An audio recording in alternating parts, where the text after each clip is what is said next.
जलाली नाम में आप सबकी सलामती हो। मैं आपकी होस्ट मारियो यूनस और आप देख रहे हैं प्रोग्राम पावर इन प्रेयर। तो आज हमारे साथ स्टूडियो में मौजूद है पादरी यूनस इमानुएल साहब, जो कि Prince of peace TV channel के जीएम भी है और मेथोडिस्ट चर्च ऑफ पाकिस्तान से डीएस सुप्रिटेंडेंट भी गोजरा में अपनी खिदमत को सर अंजाम दे रहे हैं। तो जी भाई साहब, welcome to our show. Thank you. तो जैसे कि आप पावर इन प्रेयर प्रोग्राम में हैं, तो आप इस मुतल्लिक़ हमें क्या सिखाएंगे? सबसे पहले तो मैं आपका और सारी टीम का नहायत ही शुक्रगुज़ार हूँ कि जिन्होंने ये मौका दिया कि मैं इस प्लेटफॉर्म पे आकर खुदावंद के ज़िंदा पाक कलाम की खिदमत कर सकूं। और दूसरी बात मारिया, मैं आपके प्रोग्राम को बहुत सराहता हूँ और जो कि आपका बोलचाल है उसके लिए मैं आपको बरकत की दुआ देता हूँ। तो आज हम खुदावंद के ज़िंदा पाक कलाम में से इफ्सियों दूसरा बाब उसकी 10वीं आयत देखेंगे। तो मैं चाहूँगा कि आप तलावत कर दें। जी, कलाम खुदा में से आज हम पढ़ेंगे मुक़द्दस पौलुस रसूल का इफ्सियों की कलीसिया के नाम खत, उसका पहला बाब उसकी 10वीं आयत। दूसरा बाब 10वीं आयत। क्योंकि हम उसी की कारीगरी है और मसीह यीशु में उन नेक अमाल के वास्ते मखलूक हुए जिनको खुदा ने पहले से हमारे करने के लिए तैयार किया था। कलाम खुदा का पढ़ा, उसमें जना हम सब के लिए बाइस से बरकत हो। खुदावन का नहायत शुक्र हो। आमीन। आमीन। तो मारिया, हम गौर करेंगे आज के इस पाक कलाम पर, इस आयत मुबारक पर जो आपने तिलावत की है, क्योंकि हम उसी की कारागरी हैं और मसीह यीशु में उन नेक इमाल के वास्ते मखलूक हुए जिनको खुदा ने पहले से हमारे करने के लिए तैयार किया था। तो इस पर गौर करेंगे कि खुदावंद का कलाम हमें क्या फरमाता है और हम किस मकसद के लिए मखलूक हुए, किस मकसद के लिए उसने हमें तख्लीक किया, किस मकसद के लिए हम इस दुनिया में आए और किस मकसद को हमने पूरा करना है। ख़ासकर खुदावंद का ज़िंदा पाक कलाम हम सब से मुखातिब है और वो फरमाता है कि उसने जब हमें तैयार किया तो एक ख़ास मकसद लेकर उसने हमें तैयार किया। और वो ख़ास मकसद था कि ये बदन, ये जिस्म, ये रूह जो है, ये क्या करे कि मेरे नाम की वडियाई करे, मेरे नाम को इज़्ज़त और जलाल दे, मेरे नाम की तारीफ़ करे, मेरी हमदोसना करे और साथ में कि मेरे ज़िंदा पाक कलाम की खिदमत जो है वो दूसरे लोगों तक पहुँचाए। तो मेरे अजीज़ों और बेटी मारिया, हम गौर करेंगे कि खुदा ने ये जो हुक्म दिया है वो ना सिर्फ़ काहिनों को दिया है, ना सिर्फ उसने ये पादरियों को हुक्म दिया है, ना सिर्फ ये हुक्म उसने खुदा के खुदा में दीन या जो भगत कहलाते हैं उनको दिया है, बल्कि ये हुक्म सब लोगों के लिए है। वह बेटी है, बेटा है, भाई है या बहन है, सब लोगों के लिए ये हुक्म है कि मैंने तुम्हें एक जिस्म दिया है और तुम इस जिस्म का इस्तेमाल कैसे करते हो। क्या गुनाह में इस्तेमाल करते हो? क्या खुदा के जलाल के लिए इस्तेमाल करते हो?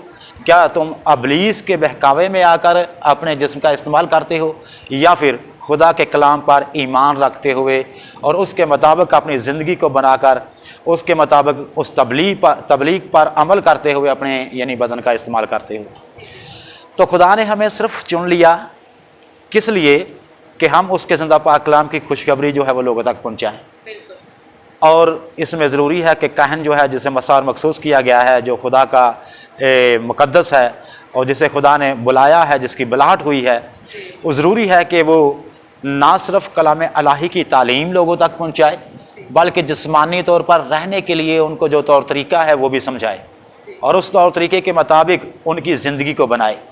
ठीक है, अगरचे हम इस दुनिया में रहते हैं और इस दुनिया में रहते हुए गुनाह करते चले जाते हैं, तो ज़ाहिरन कि उस गुनाह की सज़ा तो हमारे लिए है, लेकिन इस दुनिया में रहते हुए हम बदनामी का बायस बनते हैं। इस दुनिया में रहते हुए हम क्या करते हैं जी, लोगों के सामने शर्मिंदगी का बायस बनते हैं, और जब हम ऐसा करते हैं तो फिर हम खुदावंद के हजूर में भी शर्मिंदा होते हैं। ठीक है, सो इसलिए ज़रूरी है कि अपने बदन का इस्तेमाल जो है, अपनी रूह का इस्तेमाल जो है, यानी कि दिल और जान से हम क्या करें, खुदा से प्यार करें, खुदा से मोहब्बत रखें, खुदा के कलाम से मोहब्बत रखें और खुदा की क्या करें, इबादत करें, दुआ करें, दिन रात दुआ में ठहरे रहें और खुदा से मदद मांगें कि खुदा क्या करे, हमें अपने कलाम पर अमल करने की तौफीक दे, ताकि हम इन बदनों का, इस रूह का इस्तेमाल जो है वो खुदा के जलाल के लिए कर सकें, खुदा के कलाम के लिए कर सकें, लोगों की बेहतरी के लिए कर सकें और लोगों को तबलीग करते हुए अपनी ज़िंदगी जो है वह गुजार सके। और इसके अलावा हम गौर करते हैं कि बहुत से लोग हैं, बहुत से खुदा में दीन हैं जो दूसरे लोगों के लिए दुआ करते हैं, और बहुत से लोग हैं जो दुआ करवाने के लिए आते हैं और वो बार बार ये कहते हैं कि पास साहब हमारे सर पे हाथ रख के दुआ करो। लेकिन बेशक हम इस बदन को लेकर उनके सर पे हाथ तो रख सकते हैं, और हाथ उस वक़्त हम रख सकते हैं जब हम खुद इसके लिए तैयार होंगे, जब हम दुआ में ठहरेंगे, दुआ में ठहर कर अपने बदन को पाक करेंगे, अपने जिस्म को, अपनी रूह को पाक करेंगे, और फिर हम उसके सर पे क्या करेंगे, हाथ रखेंगे। क्योंकि किसी की भी काम को स्टार्ट करने के लिए तैयारी ज़रूरी है। और हमारी जो तैयारी है, ख़ासकर कहनों की जो तैयारी है, ख़ासकर एक मसीही फ़र्द की जो तैयारी है, मसीही औरत की जो तैयारी है, वो है दुआ। ठीक है, जब तक हम अपने खुदा के हजूर में झुकते नहीं हैं, दुआ नहीं करते और दुआ में उससे मदद नहीं मांगते, जब तक उसका पाक रूह नहीं मांगते, तब तक हम वो पावर लेकर खुदा के हजूर में या उन शख्स जो दुआ कराने के लिए आया है उस पर हाथ नहीं रख सकते। ठीक है, सो इसलिए ज़रूरी है कि हम दुआ करें और अपने बदन को पाक और साफ़ रखें, क्योंकि खुदा ने हमें किस लिए चुना है, हम पाकीज़ा हों और खुदा से मोहब्बत करने वाले हों, और फिर खुदा से दुआ करने वाले हों, और फिर उसके ज़रिया हम उसकी खिदमत करने वाले हों, उसके कलाम की खिदमत जो है वो लेकर हम दूसरे लोगों तक जाने वाले हों। बिल्कुल, और जैसे भी खुदा के कलाम में भी लिखा है कि हमारा बदन जो है वो खुदावन की हैकल है, मुक़द्दस है, बेशक। तो इसमें शैतान का कोई काम नहीं कि वो बसिया। तो फिर हम खुद ही उन्हें मसलन के दावत देते हैं ना कि तो हैकल में आ, जैसे कि हम देखते हैं कि यकूब के अपना अयूब के बेटे जो थे, और वो जब हैकल में गए तो उनके साथ अबलीस गया।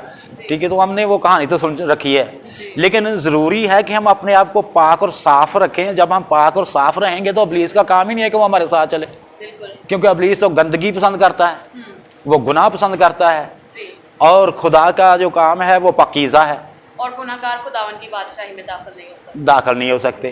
ठीक है, सो इसलिए जो वो अबलीस है वो खुदा के घर में दाखिल होना तो एक तरफ, वो उसकी तरफ देख भी नहीं सकता, क्योंकि वो देखेगा उसे आग जो है वो मसन के नज़र आएगी। ठीक है, और वो डर और खौफ में होगा कि शायद मुझ पर ये आग जो है वो भड़क पड़ेगी। जी, तो जैसे कि भाई साहब आज मदर्स डे पूरी दुनिया में सेलिब्रेट किए जा रहे हैं, तो इस हवाले से आप क्या कहना चाहेंगे? मदर डे के हवाले से मैं ये कहना चाहूँगा कि जितने भी हमारे नाज़रीन अभी हमें देख रहे हैं, सुन रहे हैं, वो ज़िंदा पाक कलाम पर ईमान रखते हुए अपने माँ बाप की इज़्ज़त करें और अपने माँ बाप का एहतराम करें, क्योंकि कलाम मुक़द्दस में अगर हम खरोज की किताब पढ़ते हैं तो वहाँ हम उसके 20 बाब में पढ़ते हैं कि तो अपने माँ और बाप की क्या करना, इज़्ज़त करना। और इसीलिए हमें ज़रूरी है कि हम अपने माँ और बाप की क्या करें, इज़्ज़त करें, उनका एहतराम करें, उन्हें इज़्ज़त दें। जब हम उन्हें इज़्ज़त देंगे, दूसरी बात यह है कि देखें ना, जैसा करेंगे वैसा भरेंगे। अगर आज हम अपनी माँ और बाप को इज़्ज़त देंगे तो कल हमारे बेटे, हमारी बच्चियाँ, जो हमारे बच्चे हैं, वो क्या करेंगे, हमें भी इज़्ज़त देंगे, वो हमारा भी एहतराम करेंगे, इज़्ज़त करेंगे, मोहब्बत रखेंगे। और हमें भी चाहिए कि हम अपने माँ बाप के साथ क्या करें, मोहब्बत रखें। और दूसरी बात, जिन लोगों के माँ बाप नहीं हैं, कभी उनसे जाकर पूछें कि उनका हालात क्या है, उनके पीछे कोई दुआ करने वाला नहीं है, उनको दुआ देने वाला नहीं है, उनको प्यार करने वाला नहीं है, उनके सर पे हाथ रख के उनको के लिए दुआ करने वाला नहीं है। और जब हमारे माँ बाप होते हैं तो हम उन्हें धुतकार देते हैं और उनकी बेइज़्ज़ती करते हैं। सो इसलिए ज़रूरी है कि खुदा का कलाम हमें ऐसा हुक्म नहीं देता, बल्कि वो कहता है कि तुम अपने माँ और बाप की क्या करना, इज़्ज़त करना, ताकि जो मुल्क मैं तुझे देता हूँ उस मुल्क में तेरी उम्र क्या हो, दराज हो। और उम्र की दराजगी के लिए, भलाई के लिए, और दूसरी बात यह है कि खुदा के हजूर में सरखरू होने के लिए ज़रूर है कि हम अपने माँ बाप की इज़्ज़त करें। बिल्कुल बिल्कुल जी, थैंक यू सो मच फाइज साहब कि आपने बहुत ही खूबसूरत कलाम और बातें हमारे साथ शेयर की, दुआ के मतलब भी और माँ बाप के उनकी खिदमत के हवाला से भी। तो जी व्यूवर्स, अब वक्त है कि हम फाइज साहब के साथ मिलकर दुआ मांगे। आपकी जो भी दुआ दरख्वास्त है आप आगे खुदावन की हजूरी में रख सकते हैं। खुदावन ज़रूर अपनी दुआओं को, इन दुआओं को जवाब देने वाला खुदा नहायत अच्छा खुदा है। जी फाइज साहब, आइए अपने असर को झुकाइए और खुदावंद के हजूर चलें। कदूस कदूस कादर मुतलक, हम तेरी शुक्रगुजारी, तारीफ़ व रहमत करते हुए तेरे हजूर में आते हैं, क्योंकि तू खुदा है, तू कादर मुतलक है, तू वाहद खुदा है कि जिसके हजूर में झुका जाए, जिसे सजदा किया जाए, जिसे मुबारक कहा जाए। ऐ कादर मुतलक तो हम पर रहम कर, फजल कर, और बिलखसूस खुदा जितने लोग इस घड़ी प्रिंस ऑफ पीस टेलीविज़न को वॉच कर रहे हैं उन सब के लिए मैंने तलजिया करता हूँ कि वो जो भी दरख्वास्तें लेकर तेरे हजूर में आए हैं तो उन्हें छू और बरकत दे। हाथ रख की कमी कमज़ोरी को दूर कर, हाथ रख की बीमारी नाराज़गी को दूर कर, और कदुस कादर मुतलक उन्हें अपने जलाल के लिए इस्तेमाल कर। और कदुस कादर मुतलक मैं प्रिंस ऑफ पीस टेलीविज़न की सारी टीम के लिए मैंने इल्तिजा करता हूँ कि तो उन्हें छू और बरकत दे। अपने जलाल, अपनी गवाही, अपनी खुशखबरी के लिए कसरत से इस्तेमाल कर। और बिलखसूस कदुस कादर मुतलक बेटी मारिया के लिए मैंने इल्तिजा करता हूँ कि जो तेरे ज़िंदा पाक कलाम की खुशखबरी को तेरे लोगों तक पहुँचाने के लिए होस्टिंग करती है। आए कादर मुतलक तो उससे भी छू, अच्छा जहन, अच्छी सोच, अच्छी अकल और दानश अता कर, ताकि कादर मुतलक वो तुझ पर ईमान रखते हुए तेरे काम में बढ़ती चली जाए और बहुत सी रूहों को बचाने का सबब बने। मसीह हमारे खुदा यीशु मसीह के कादर जलाली और बबरकत नाम में आमीन। तो जी भाई साहब, once again thank you so much कि आप हमारे प्रोग्राम में आए, आपने अपना कीमती वक्त हमारे प्रोग्राम को दिया। तो जी व्यूअर्स, आई होप कि आप सबने आज के प्रोग्राम के वसीला से और खुदा के खादम की बातों के वसीला से बड़ी बरकत हासिल की होगी। मुझे दीजिए इजाज़त, फिर मिलेंगे अगले प्रोग्राम में नए गेस्ट के साथ। तब तक के लिए may God bless you all and keep watching Prince of peace TV channel.